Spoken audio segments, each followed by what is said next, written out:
old tourist hotel was all abuzz with an afternoon wedding in which the groom was 95 and the bride was only 23.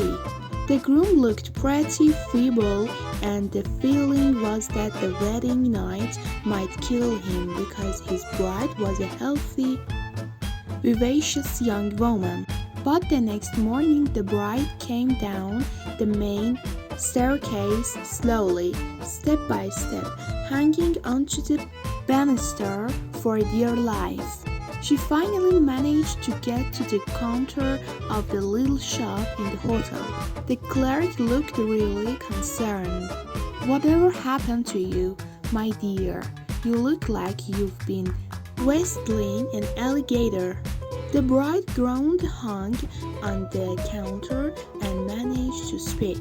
"Oh God, he told me he'd been saving up for 75 years, and I thought he meant his money."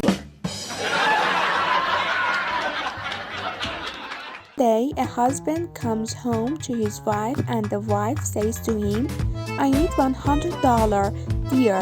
I have to go out and buy some meat." $100? Are you crazy?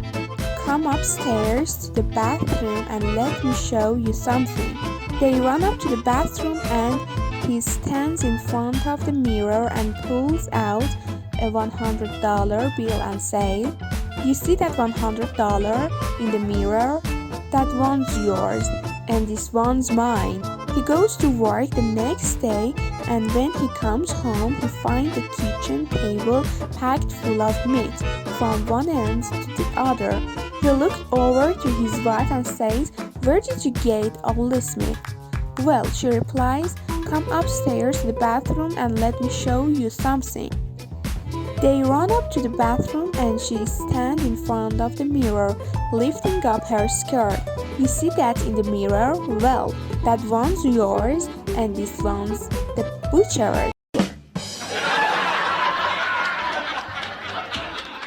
A bride tells her husband, "You know, I'm a virgin and I don't know anything about it. Can you please explain it to me first?"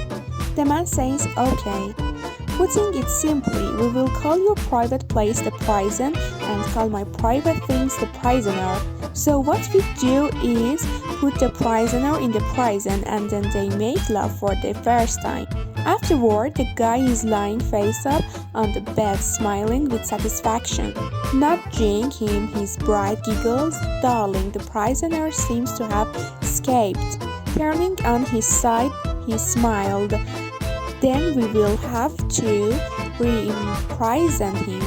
After the second time, the guy reaches for his cigarette, but the girl, thoroughly enjoying the new experience of making love, gives him a suggestive smile. "Darling, the prisoner is out again."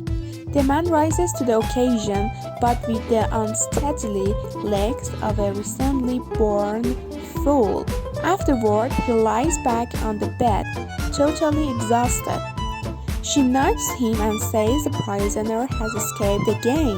Turning his head, he shouts at her, "It's not a life sentence, okay?"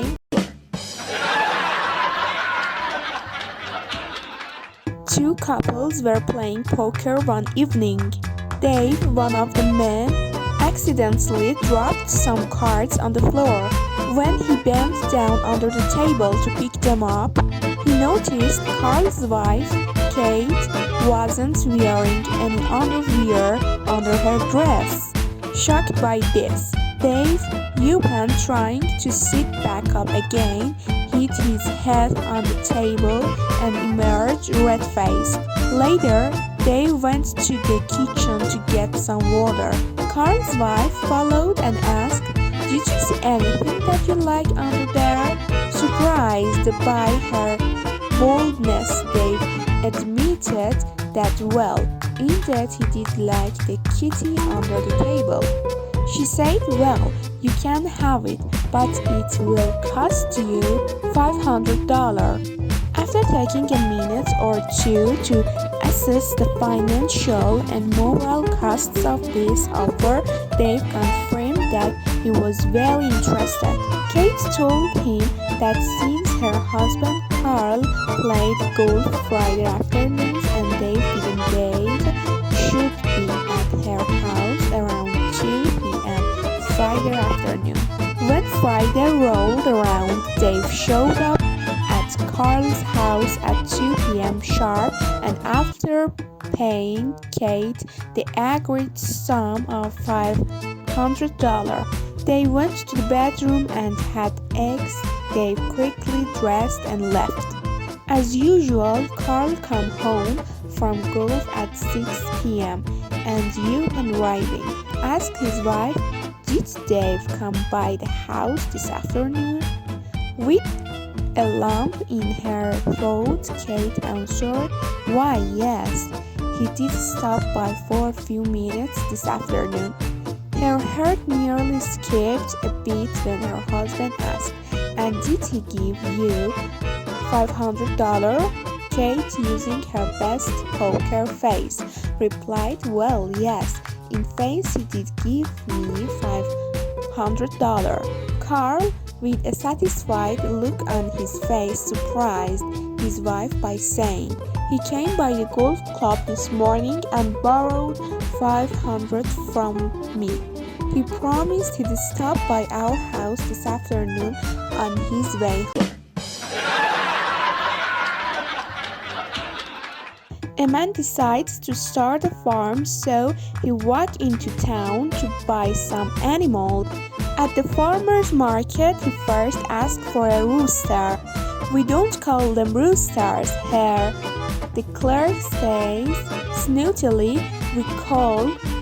So the man buys one, the points at another animal and asks, "What do you call that?" The clerk replies, "That's a pullet." The man agrees to buy one. Finally, he asks for a donkey. The clerk replies, "We don't call them donkey, we call, but we only have one left and it's very temperamental." "What's wrong with it?" asks the man, who is determined to get a donkey. "Once in a while it will stop walking and it won't budge unless you scratched it behind the ears," says the clerk. The man decides to buy it anyway and pays for all the animals before starting his walk home. On the way, the donkey suddenly stopped and doesn't move, but the man has his arms full with the roosters and pullets, so has to stop a woman who is passing by to ask for help. "Pardon me," he asked politely, "would you mind holding my and pullets while I scratch my..."